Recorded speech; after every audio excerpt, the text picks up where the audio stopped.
we're going to start. We're going to ask Alessia just to do the introduction to Mumtaz and tell us how she knows her. And yes, and then Mumtaz will get 10 minutes maximum to just share with us something that would make us inquisitive. Right, go for it. Right, good evening, everyone. We've obviously put a recording together for you because you couldn't join tonight because of certain reasons or whatever. That's no problem.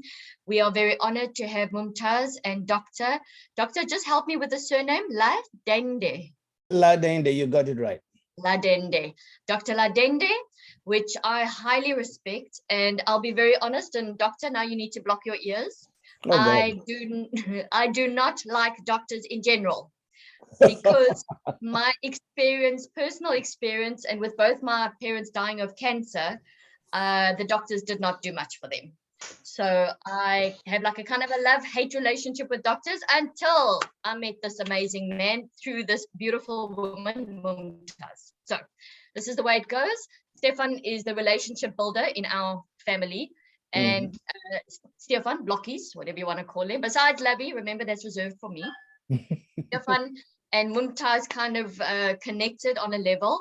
And this beautiful lady owns the most magnificent center in Port Elizabeth, which we are going to go and visit next week. We're very excited.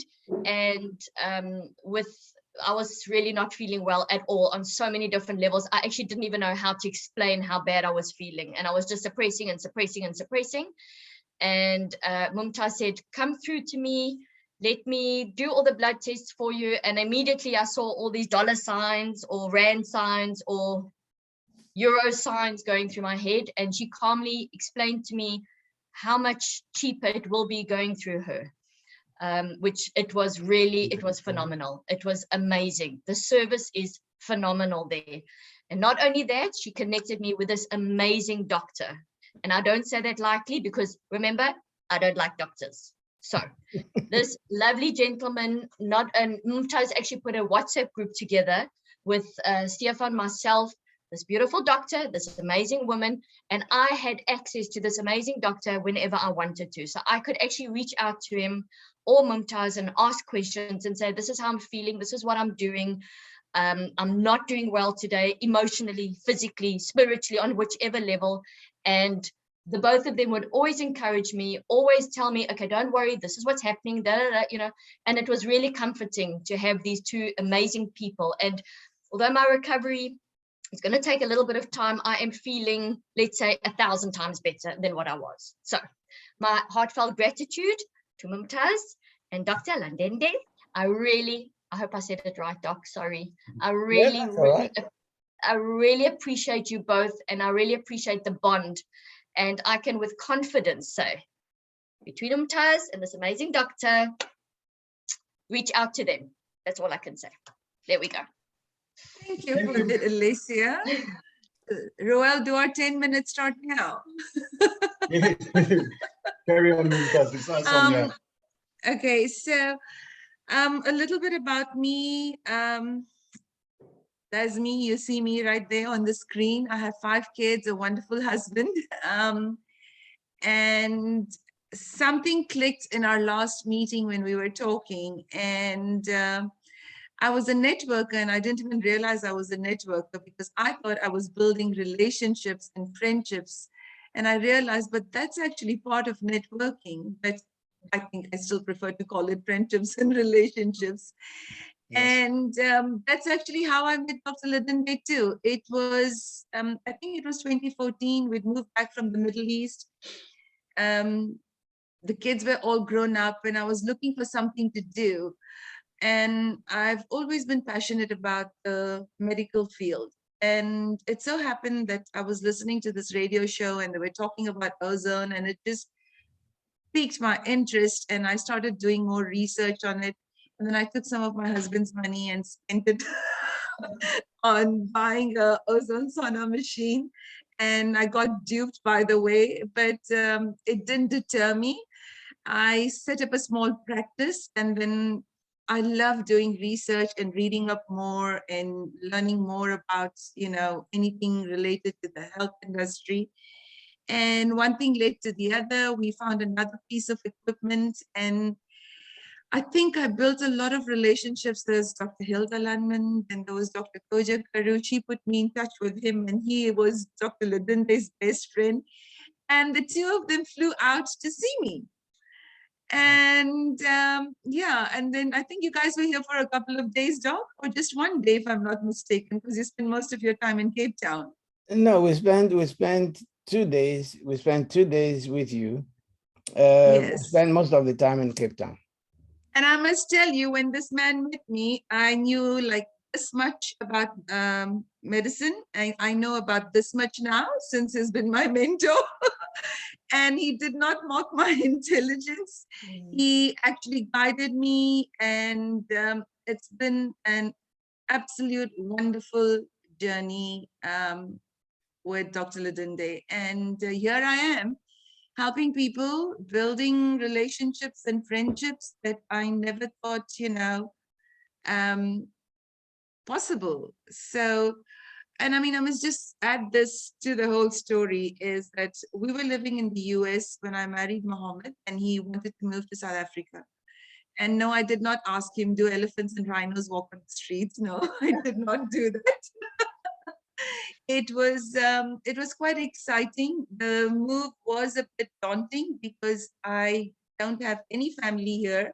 I didn't know anyone, and I just packed up all the kids, and here we landed in Joburg. And I love SA, by the way. I love South Africans. It's been an absolute pleasure being in this country, and that's about me. And I think I will let Doc explain more of what we do, because he knows everything, and he will probably use the right medical terminologies if needs be.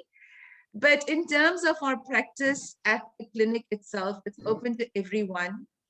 We do high-end treatments to treatments that, you know, we try and help everyone. When I say everyone, all inclusive, people who can't afford, people who can afford. The bottom line is we want to help you feel better. We want to get you to be where you need to be, whether it's physically, mentally, and if you want spiritually, however it is, whatever it is, we do whatever it needs to be done to get you there. And we'll hold your hands and walk you through the whole process. Alicia, that group that we set up for you, we actually do it for almost every patient. Wow. So while you're feeling special, we actually do that for almost every patient. I don't want to take that away from you. But yeah, and yeah, that's it. Doc, you can take over. I think I'm overwhelmed as it is at the moment. There's been too many pluses here and there. This is a simple man you're looking at. And I'm Doc only to people I want to frighten. Otherwise, I simply tell people my name is Femi Ladende, and that's it. That's the end of it. Titles do not actually matter. What matters is relationships. How you meet people, how you deal with people, how they see you as a person of integrity or a person not of integrity. And you make your own, you write your own epitaph while you're alive. And that is important. I became a doctor quite a while back. And I spent the first 18 years of practice doing what every silly old doctor does: give this capsule, give that injection, give that the other. But I then had two aha moments, both of them not very good. The first one, I had an 16-year-old girl who committed suicide using paracetamol. And that blew me away. You see, the Hippocratic oath that we swear when we become doctors starts with the first line that says, "First, I will do no harm." Even if I'm not going to be able to help you, I am not going to harm you. But that incident showed me that there is nothing that we give that does not do harm. And I thought there has to be a different way. There has to be another way. And cut long story short, I found a college of nutrition. And I went back and I studied nutrition for about 2.5 years. And the man who owned the college, knowing that I had been a doctor for almost 20 years, said, "Why the heck do you want to do this?" And I said, "I simply don't know enough." And I haven't looked back since then. And that was damn near 25 years ago. Because we've all heard the statement, "You are what you eat." No, you're not what you eat. You're what you absorb. And what you eat becomes what you absorb. In between that one and that one is the fact that you've got to take that food through several stages before you can absorb it. And that determines what your body does. I look at the human organism as an amazing piece of equipment. People who love cars will go to a car plant and see a Lamborghini being put together, right? And they simply stand there and say, wow. When they see the plates and the wires and the cables and all what, starting as single individuals now put together and become one Lamborghini that they can then sit in and fly away in. But the human organism is 1,000,000 times more fabulous than that. The human body has 30 trillion cells. From your head to your foot, about 30 trillion. But they all need to communicate. They all talk to one another. And when communication fails is when trouble starts. But what is the first port of communication between your body and the outside? It's from your mouth to your anus. You can now see how important your food is. Whatever you put in your mouth will meet your body at the first interface we call the intestine.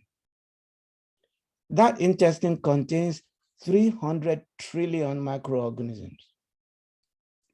In your body, you have more microorganisms than you have normal cells. But what do?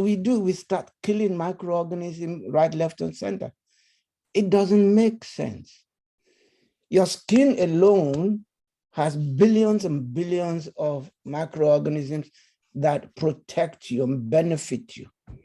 But I usually need to pull myself back when I start talking like this, because I usually, like Blocky said yesterday, I go off at a tangent. No, it was Roy that said it.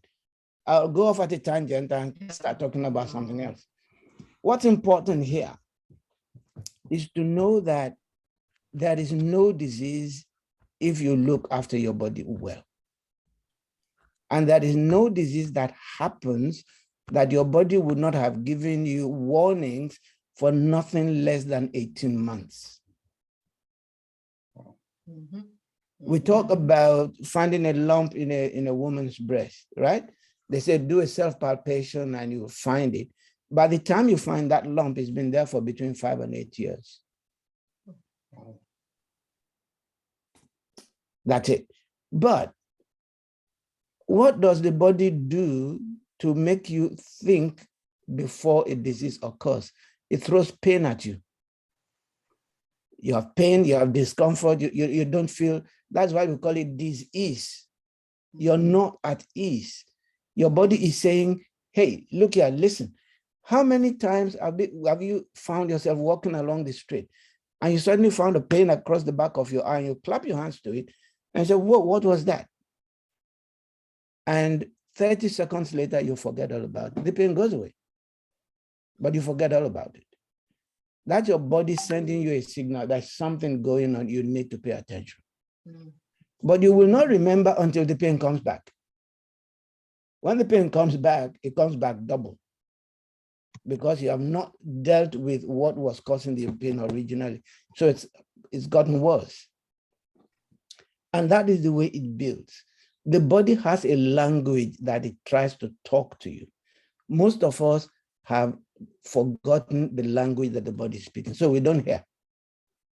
So we either ignore or we simply don't understand. And that is what creates what we call disease. And there is no body who's immune to it. Your body works as a piece of equipment, 22 different systems, but they work as if there's only one system. And what is the one thing that touches all your 30 trillion cells? It's your blood. It touches every cell that you have in your body. And it takes nutrients to them and it takes waste away from them. If your cells don't get nutrients, you get into trouble. If you don't remove the waste from your cells, you get into trouble. So both ways you get into trouble. So if something was going to be going wrong in the body, where would it be to find it first? In your blood. We as doctors, we do blood tests, yes. But what we do is we choose and cherry pick what test we do. Because when a patient comes to you and talks to you about something, we already have an idea in our heads. This, I think, is what is going on. So that is what we go to test for. The body doesn't believe in doing things that way. When a patient sits across the table from you, what you want to do is listen to the story. When you listen to the story, when I see a patient for the first time, I don't hold a pen. I just tell them, talk to me. Talk to me, tell me what you think is going wrong. And I then will pick up signals here and there. And one thing that we tend to forget is this. The body is like an elephant. And an elephant never forgets. An elephant never forgets. Your body does not ever forget. Every insult, every damage, every stupidity done to it, it keeps and it holds. Can I just add something to that, Doc? Yeah. You guys have to read the book. It's called The Body Keeps the Score. It's an amazing book. I've just started reading it, and you have to read that book. It's called The Body Keeps the Score. So, you know, these, whether it's a verbal argument that you have with someone or anything like that, it all affects you in some way or the other, and your body keeps the score. Sorry, Doctor, interrupt there. Yep, it does keep the score. And I'll try to keep this short and sweet. There was a woman who found that she couldn't have children. You know when it started? When she was 6 years old. She was in a house that was full of 12 children, and she felt children are a menace. She said in her head, I will never have a child. All right? What happened? Fast forward to the 25 years when she was in her 30s. And she found that she had a prolactinoma. A prolactinoma is a tumor in the brain, right? In the area anterior pituitary, where you have cells that produce the hormone prolactin. Prolactin is the hormone that makes a woman produce milk from her breast when she's just had a baby, right? Now she has a prolactinoma. When you have too much prolactin, you won't ever get pregnant because it disrupts the estrogen and the progesterone and all the other hormones that are supposed to be working together to get you. So this is her subconscious mind taking over and saying, you do not want to have children, so I'm going to give you this. They found she has this tumor. And the doctors did everything they could. They couldn't touch it until she was given an EBT, an emotional behavioral therapy, where she sat with a clinical psychologist and they took her back over the years. And they then showed her where the problem was. When they did that, 3 months later, the prolactinoma was gone. That's how amazing the body is. And there is something we now refer to as ACEs, not the ACE that you get in hypertension. We call it an acute childhood emergency. Something that happens to you when you are in your formative stages, but then becomes the danger to you when you are old. Another young woman was abused by her grandfather, right, at the age of 12. At the age of 62, by the age of 62, she had had 5 different tumors: breast, ovarian, uterine, then brain. And towards the end, when she had a brain tumor, they had done a surgery for each one of those other ones. Now she had a tumor in her brain.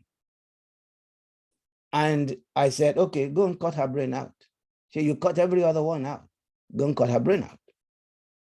But they then took her to a clinical psychologist, and they sat with her using a whole load of things, including hypnotherapy. They took her back over her years.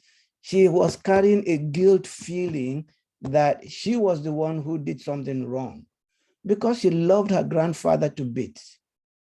So to her, it was she doing something wrong that made him do what he did. And that was what was causing her cancers. The minute they brought her that out and showed her, the cancers went away. She didn't need any other treatment. So that's about talking about the body keeps the score. The body never, ever, ever forgets.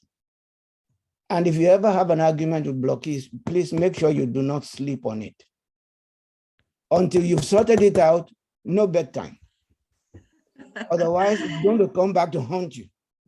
Yeah. Yeah, that's for sure. And I'm just going to add to that. Doc has basically given you briefly of what he does, but already on the platforms that we have been on, I have had 5 people that have, like DM me, and they were discussing their health issues and things like that, or someone in the family that's sick.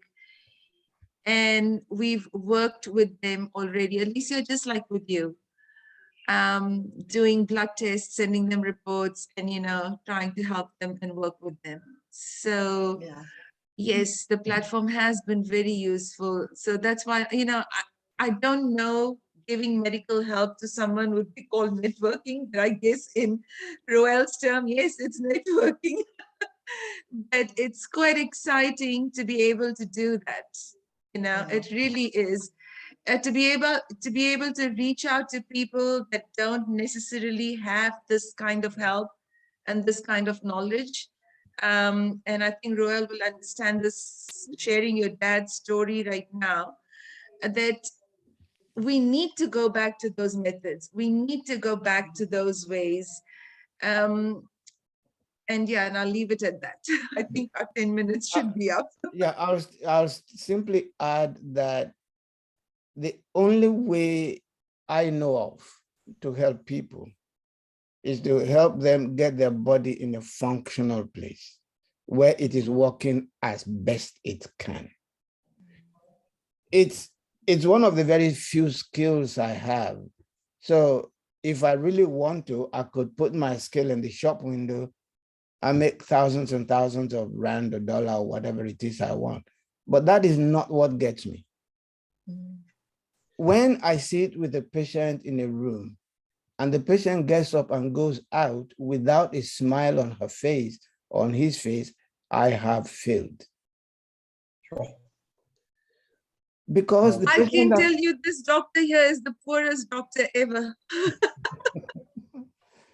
No, but he is the richest man in heart, and I cannot thank Doc enough for the number of private patients that he has seen, and he has done reports for me and consulted for me without charging a penny. And that is an honest to God truth, because And it doesn't matter what time of the day, what time of the night, I can call him and he will be there. So yeah.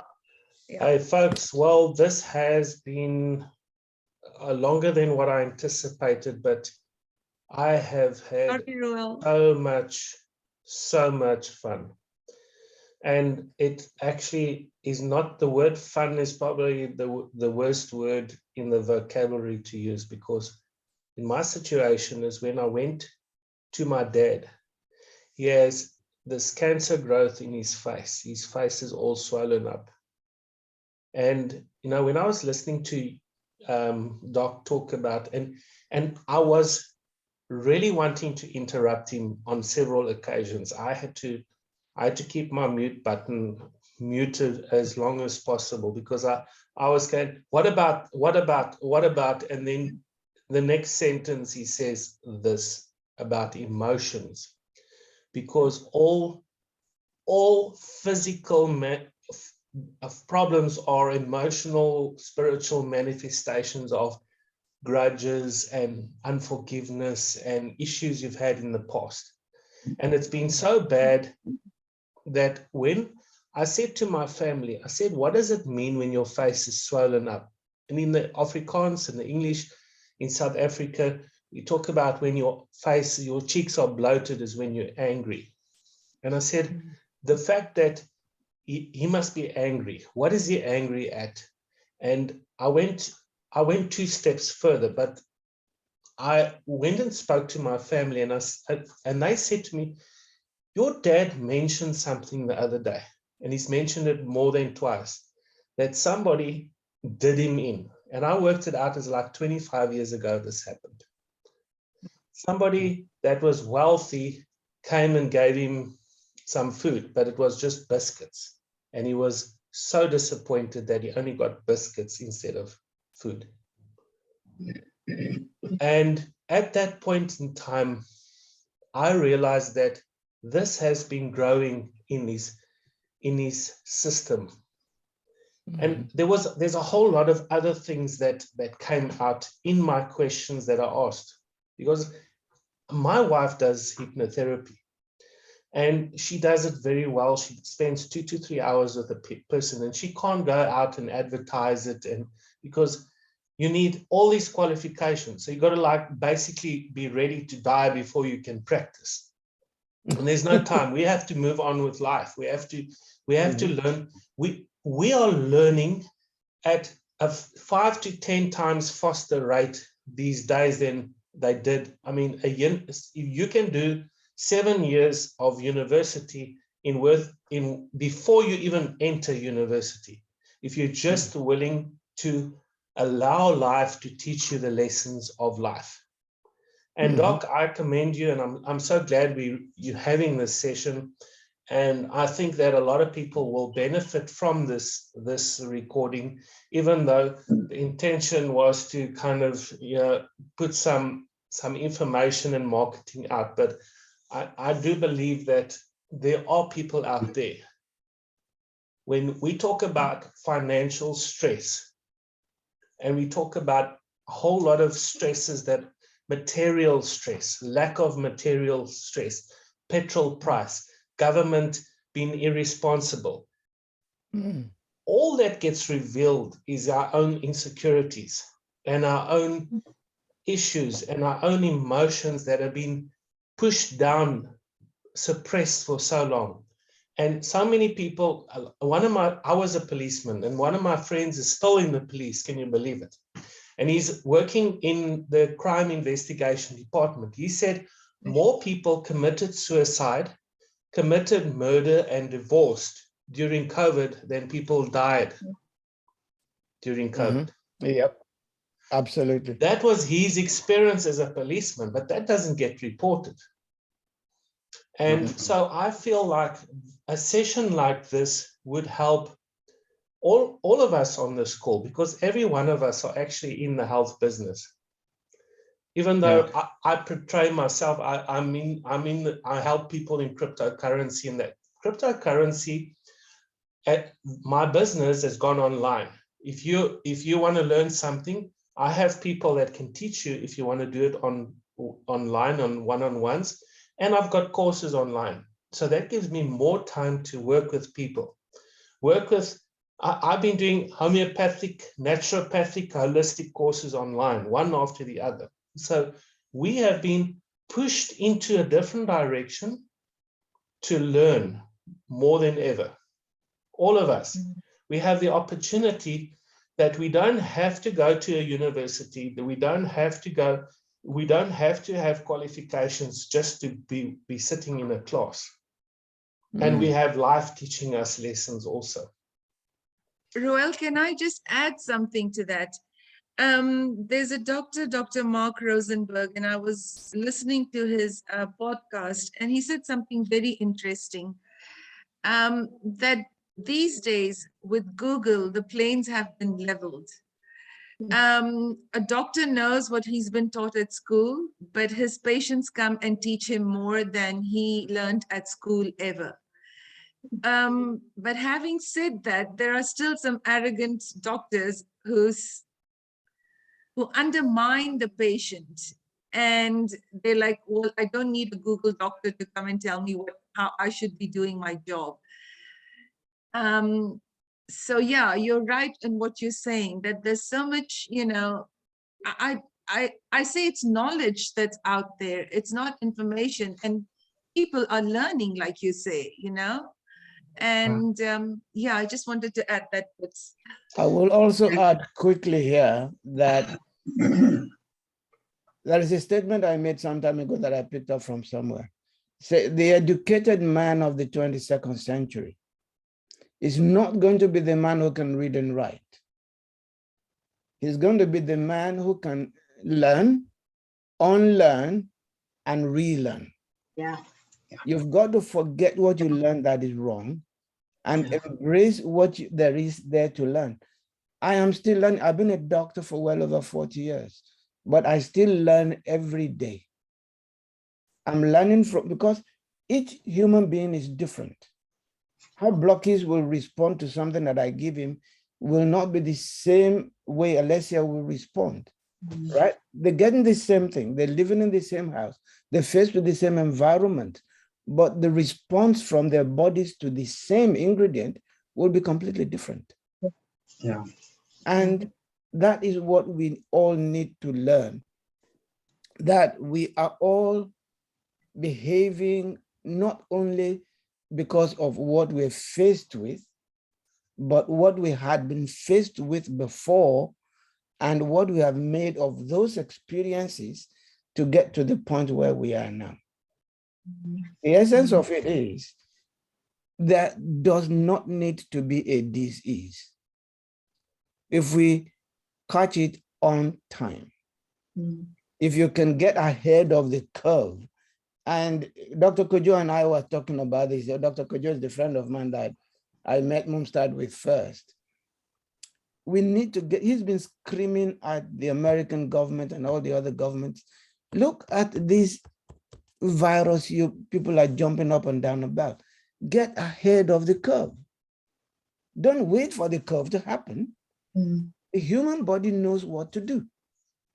If you push the body up to the level, I've said something in some of my seminars that I have held. I've never written a single book, and I know the number of people who have been screaming to me about that. Look at everything that surrounds you and look at the effect of what is going on here. There is no other piece of equipment or machinery that can respond like the human body can. None. If your body comes across one virus once, like an elephant, it will never forget. Each time it sees that virus again, it will smash it to bits. Why don't we allow the body to get a sense of, okay, what is this new virus? And let me deal with it. But because our bodies are so deficient in so many nutrients, the body is already handicapped. You don't have enough zinc. You don't have enough vitamin D. You don't have enough vitamin C. You don't have enough these B vitamins. And a lot of these things are available in nature. That is why I believe in homeopathy. there is a centesimal dilution in homeopathy that takes things down to a zero level, so that what they elicit from the body is not actual chemical that you find in a leaf or but something that contains the signature of nature from that leaf. I'm smiling at you now because we have, with all my years of experience in homeopathy, is just what I learned from my dad. And one of the ladies in our suburb has had kidney stones.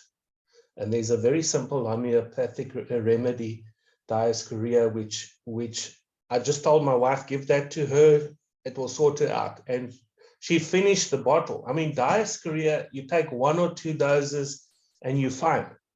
And she came to my wife for a second bottle. And I said to my wife, just tell her that there's some lifestyle changes, some diet changes that she needs to. So she walks out and my wife says, how does this work? She says it works fantastic. And then she says, but you need to change your diet. You need to seriously think of your diet. And she said, she watched this woman's face and she looked very embarrassed. And we all know what we are guilty of. Everything we do to our bodies don't just die because we have some kind of poison. It, as you mentioned earlier, 5 to 8 years for breast cancer. If you just keep on ignoring it and pretend everything will be okay, you don't want to be, because I was 21 years old and I learned that I needed to be my own doctor by 40. If you are not your own doctor by 25 or 30, and you need to ask a doctor, hey doc, what's wrong with me? I mean, think of how stupid that is. A doctor is there to awaken what's in the person, what's in the habits formed over time, and to make friends. Because as you mentioned, you're building relationships with people. You're building confidence in people. You're helping people change their lives. Not take this, pay the bill. Next, please. Sorry, I just want to. Sorry, Doc. Do you want to carry on? He's muted himself. So. Okay. I did mute myself for a second. The thing that is important for us to note here, like Roel just said, is, now I've lost my train of thought. Okay, Alessia, go ahead. No pressure. What I wanted to say is, when we were talking earlier about how the body stores the body's like an elephant, it remembers. That is actually why I did the acupuncture course, because the acupuncture I do is the auricular one, so it's only in the ears, and it's called AcuDetox, and it's literally for trauma and addictions. So it releases the trauma in the body, and a lot of people don't really understand. You know, it's difficult to explain, but I sometimes have people lying on my massage bed and I put needles in them and they get so angry, and they're like these real placid, gentle people. And then when I come into the room and I say, how are you feeling? They're like, I'm so angry. And it's like, just breathe. Okay, it's a liver. What are you angry about? You know, let's talk. And then, no, I don't know. And then slowly, it normally is a childhood thing, normally. That happened 20, 30 years ago, and something that day just, or their spouse, their children, their mother, whatever, is just, what's the word, like flaring it up, yeah. But it's been suppressed for so long, and they thought they dealt with it. So I don't diagnose, it's not my job. I just create that safe space for all of that to come out. And then I say, right, what do you want to do about it? Do you want to go to a psychologist, psychiatrist, or whatever? And I'm talking, I must say about 80% of them say, you know what? I know what it's about now, and I'm good. I'm fine. Well, there's very few that want to take it further, but there are some that want to take it further. As a testimonial to Alessia coming to us and doing pricking our ears, my wife and myself, warning us about the, the side effects or the wide effects of this, that she didn't realize that she, as the therapist, would also have some traumatic experiences soon after that, and had to deal with some things.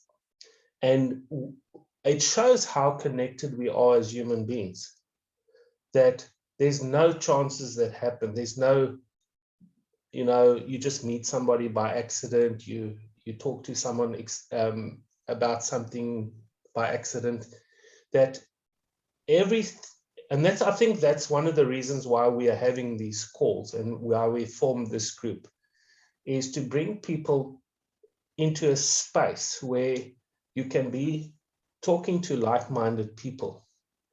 And every one of us have some strength where someone else has got a weakness. And when you go into a conversation, when you visit someone and you walk out of that room, or they walk out of your room, how do they feel? How do you feel? Do you feel enriched, enlightened, enlivened? Or do you feel like,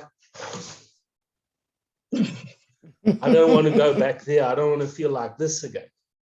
And that's, Stefan, I think that was one of the things when, I saw your message, we started talking, and that's, we don't meet, we're not yet by chance. This is the next step. We've gone up a few steps tonight. We will help others. Whether they want to be helped, whether you want to take the next step, whether you want to do the right thing, that's up to you. Mm-hmm. And none of us are going to go to bed tonight without feeling like something has happened tonight, something was spoken tonight, that there's a circuit in our brains, because how much of our brains are we actually using? There's a circuit that's just opened up and a new pathway created and some answers. And the last thing I want to say is there's a guy I'm listening to, Edward Mannix, and his therapy is always starting with, when you are standing outside yourself, you're looking at yourself, he says, I'm so sorry that you are having a hard life. I'm so sorry that you've experienced trauma in your life. I'm so sorry you expected more of life than what you got. I'm so sorry that you thought everything would work out well. I'm so sorry that you thought that God wasn't able to do what you thought he would do. I'm so sorry that you got impatient with God in your experience. And he takes that in steps, that while you're saying that, you realize, but hang on, there's some things happening to me, that I'm stopping blaming my circumstances and people, and I'm starting to take responsibility and to acknowledge that this is good for me, that was good for me, and I'm learning something out of it. I love life, I love people, and I apologize for my action or inaction. Mm. Amazing thing to hear. I have walked through many paths in the short life that I have got, and I've still got quite a bit left to live. Wonderful.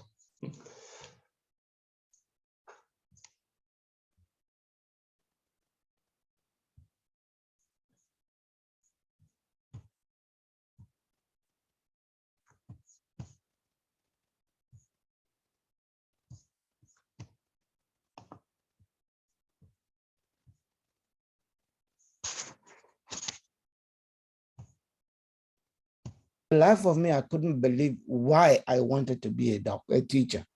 But virtually every member of my family who raised me, my grandmother, my mother, my aunt, all of them were teachers. I was the only one in the family who didn't become a teacher. Now the door opened for me to be a teacher. And I became a teacher, and I was a teacher for 10 years. Oh. But I tell people that if I had not had the experience of becoming a teacher for those 10 years, I would not be the person I am today. Mm-hmm. There was a time I was wildly angry. Look, I've been a cab driver, I've been a doctor, I've been everything in between. But that's what builds into the richness of your experience, that you're able to sit in a space and absorb everybody else into your bosom.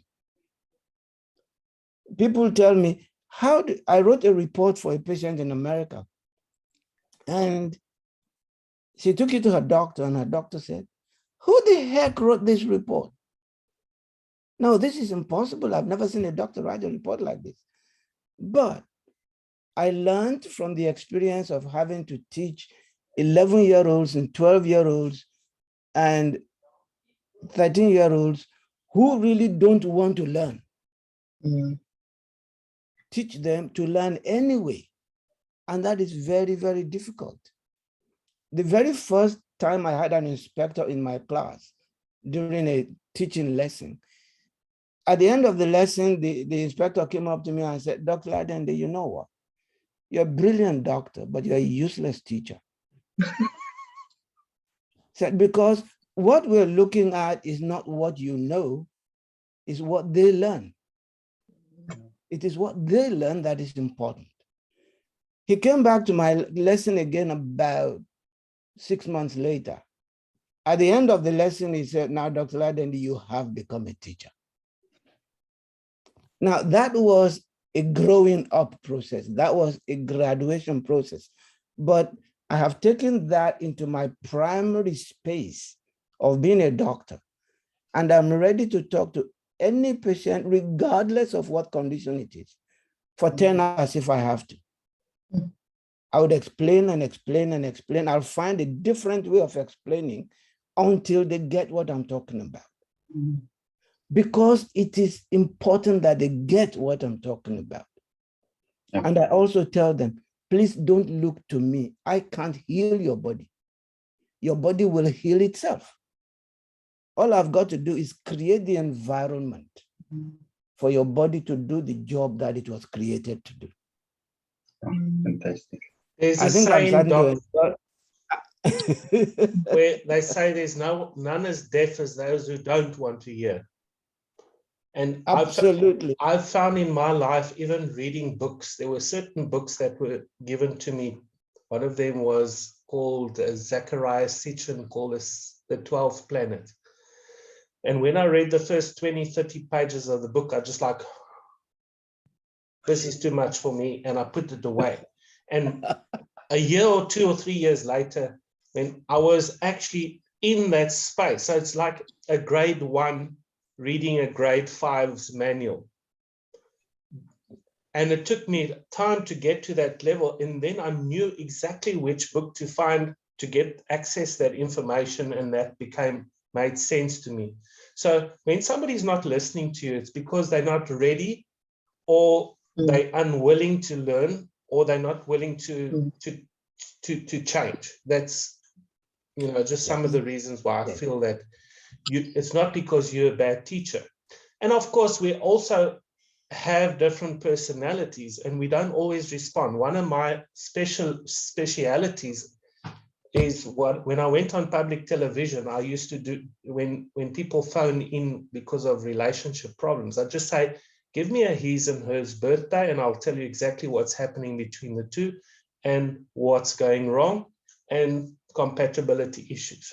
And the people would laugh and cry on the program, because being a pastor for 7 years, but of that 25, 27 years of actually documenting husband and wife, and what their issues are with each other based on their personalities, is that when we interact with people, we find that some people, we meet them, we forget their face, we forget their name. Whether we see them again or not, it wouldn't matter. And some people, when you meet them, it's like, what's your number? You haven't even spoken 5 minutes and you're already exchanging numbers. That's the extremes of relationships. So when I talk to people and they say, oh no, I'm Christian, I'm like, okay, give me Matthew, Mark, Luke, and John, 4 different personality types. Why were there 12 disciples? Why were there 12 tribes? And I start explaining this stuff, how different we are of each other. Why are there 12 tissue salts? each month of the year has a tissue salt that's unique to each person. Anyway, I'm going overboard now. I think we've had a fantastic session tonight, and hopefully others can benefit from that. So we've got Mumtaz and Dr. Olutheni. Which country are you from? I'm a British citizen, but I am a Nigerian. I thought your name was Nigerian. So, wow, we're like from all parts of the world together. I mean, this is like an international call. But of course, I would like us to, because this is part of a networking process. Where are you? Which town or city are you from, Doc? I'm from Lagos originally. And at present? At present, I'm in Welling, just outside of London. Okay. Okay, so you can do Zoom calls for patients. Oh, that is I left my practice in Lagos 2.5 years ago. Okay, great. April 20th, 2020, I left Lagos, and I've been in Lagos off and on for 15 years, right? Being only with the family in the UK for about 2-3 months a year. It's during the summer and during Christmas, because my wedding anniversary falls around Christmas time. And I've been married 42 years. Wow. And that's another story on its own. Is that only one wife or more? No, the only one. Okay. And funny enough, it was the only girl I ever took home. Wow. Wow. Wow. Lucky for you. First time lucky. Yeah. Yeah, first time lucky, that's it. Actually, my mother was getting worried that I hope he's not a funny kind of chap.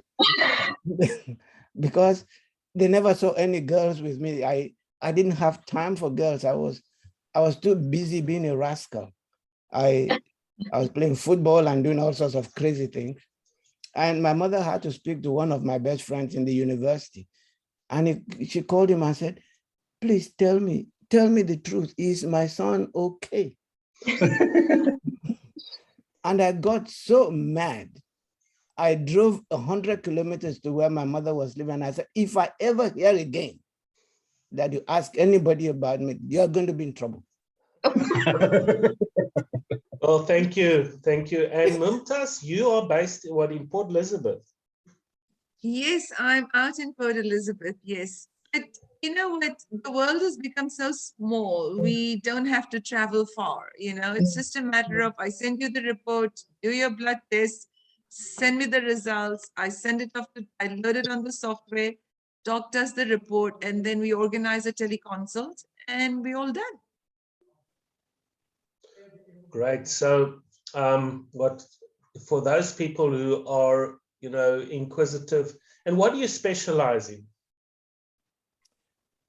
I started out as an obstetrician gynecologist. Actually, I did surgery at Guy's Hospital in London. That was my starting point. And I was going to end up doing a 4-year specialist course in obs and gynae. And my wife is a pharmacist. But for some reason, I got sidetracked and I went into private practice. And then the aha moment came when I learned about nutrition, and I went into nutrition. And over the 25 odd years since then, all I have looked at is the human body as an integrated whole.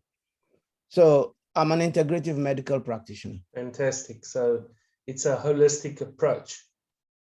Absolutely. It's the only way, it's the only approach there is. Yes.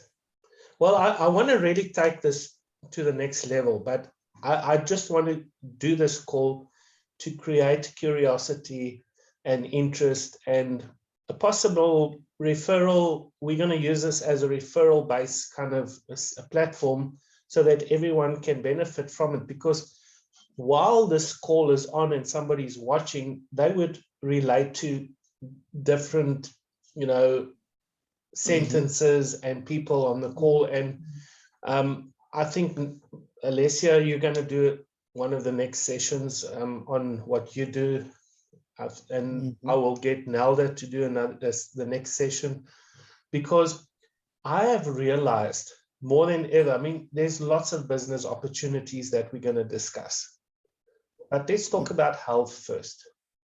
Let's talk about well-being first. Let's talk about emotions. IQ is important, but EQ is even more important, and SQ even more important, and dealing with life. And I think the truth has been revealed. Somebody said the other day, and I mentioned this earlier to Stefan and Lisa, if you have any conspiracy theorist friends, it's time to apologize. Because all truth has been revealed in the last 6 months to 2 years. And it's not just truth of what other people are doing wrong, but maybe truth is looking into your own soul, and that's affecting all of our health. So, Stefan, blokkies. Sorry, Roel, can we just ask what Mumtaz specializes in? Because we heard what Doc specializes in, and Mumtaz in her center, what she specializes in. Well, so our clinic is called Serene Holistic Health. We work with like-minded doctors, and when you say specialized, like I said, because it's holistic, I mean, we have patients, M&D patients, cancer patients, to just migraines, to, you know. So it's really, I think when you're looking at the body as a whole, you can't just say, I do just this or just that.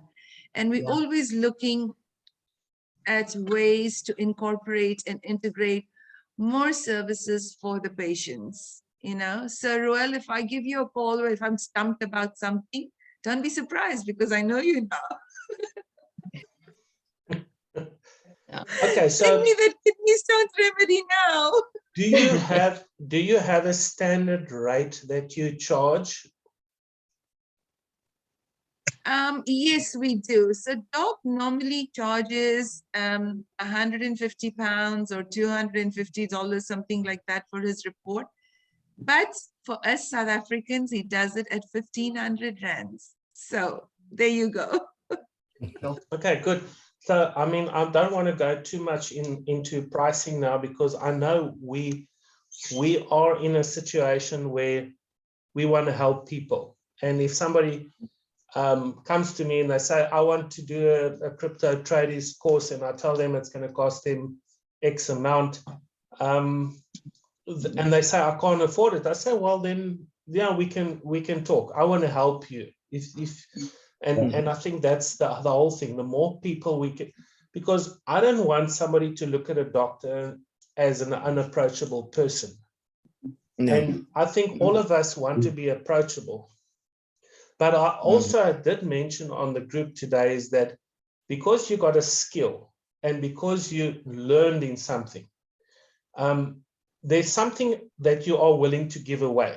We're willing to give 10% away, but we don't. I had a guy tell me, he saw me on Loving Life TV. I was talking about the stock markets crashing. And when I said that, one of the guys said, what should I be trading? And I said, the Russian ruble. I said, the Russian ruble is going to go up in price, which is like contradictory to what the mainstream media is trying to portray. And then he started sending me messages, and I said, unless you're committing to do that, because what happens is, if I tell you, okay, do this, I know you're going to get stuck, and you're going to come back to me, and you come back to me and consume my time. So I said, this is the minimum that I'm going to charge you, and I'll help you. And believe me, that guy sent me at least 10 messages after he got signed up and everything. So I don't want anyone to take advantage of anyone's knowledge.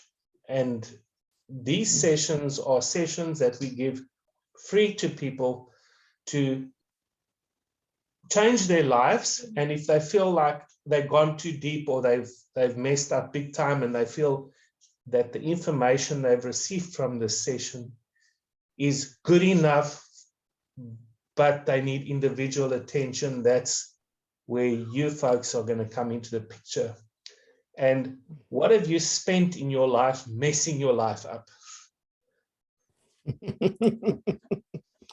a good one. Versus what is going to cost to fix it. Mhm. I spoke to someone today about a Kyalami Formula One car, and there's a series on Netflix about Formula One, and these race drivers, they're racing and they feel they're in front, but the back tire is busy going smooth and they're starting to slide around corners, but they just want to carry on. And then the manager says, get into the pits.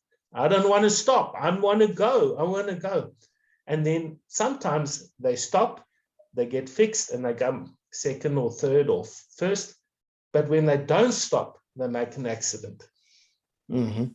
And I think you folks know, being in the health business, is that people feel they need to go flat out all the time. And that's the biggest mistake. We need Absolutely. to slow down, have sabbaticals. We need to know when our body says, I've had enough. Yeah. Yeah. I tell people sometimes your body behaves like a camel. It will carry you 10,000 kilometers, but it is warning you all the time.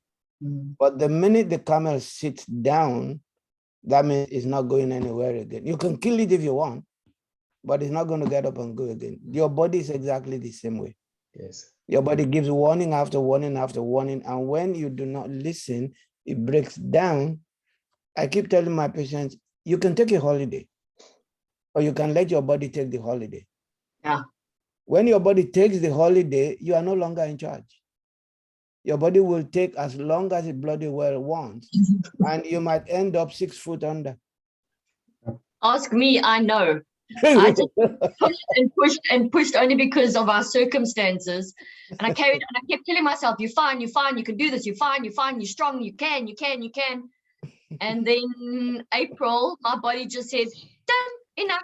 Migraine for 3 weeks, man down. I'm going to connect you to some people and we're going to fix you, but it's going to take time. And we were having a conversation today where I said, I feel guilty because I should be.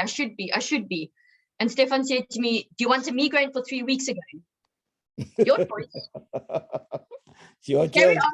Your choice. I was like, okay, I get it. So it literally, your body will shut down on you and force you to go down. Yeah. Hopefully not 6 feet down, Having but it will. man It down. will just say, done. Having man down, you found out that you woe man down. Whoa, man down. Whoa, man down. Yeah, absolutely. Yeah. I'm so glad that you said we've got 10 minutes to talk. I think this evening was phenomenal. It was the most productive 10 minutes in a long time. Yeah, I'm so happy with what happened. Yeah, and even if it's just the four of us that connected so well, yeah, a lot of still going to come out of this, and so many people that's going to listen to this over the years as well. Roel, thank you for putting this together. Mumtaz, Doctor, Thank I you, thank Roel. from the bottom of my heart for what has happened here, and may we reap. May our children's children one day still reap the benefits of what has been said here. Yes. Amen. Amen. Discuss and let it carry on forward. The world so need what is exactly what's happening right here. Absolutely. Thank you for everybody's time from the bottom of my heart. Thank you guys. very It will much be for a putting it pleasure, and together. thank you, It's only a everyone. Have a pleasure. Thank wonderful you a lot. evening. Good Have a night, beautiful- folks. Thank you so Good much. night, Good night. Roel. We'll talk to you soon. Thank you, Olafemi, Mumtaz. Bye-bye. Bye. Bye. Bye. Bye, Night. sir.